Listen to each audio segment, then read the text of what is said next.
নমস্কাৰ বন্ধুসকল, আজি ডাৱৰীয়া বতৰ। আমি আজি নামঘৰলৈকে ওলালোঁ আৰু এই নামঘৰত এটি ধুনীয়া শিশুৰ সুমধুৰ কণ্ঠৰে ভাগৱত পাঠ কৰিছে।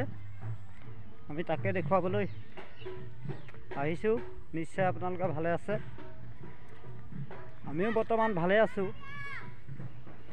আশা কৰিছোঁ আপোনালোকে যদি আমাৰ চেনেলটোলৈ নতুনকৈ আহিছে,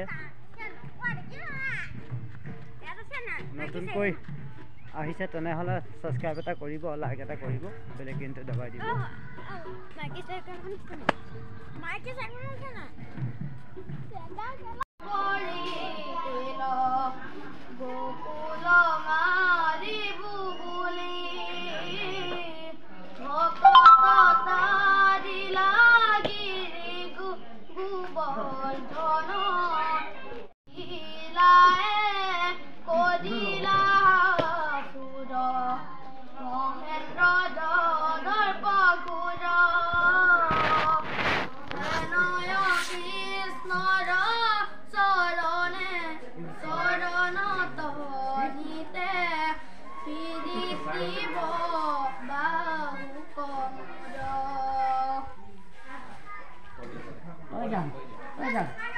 Ôi giời,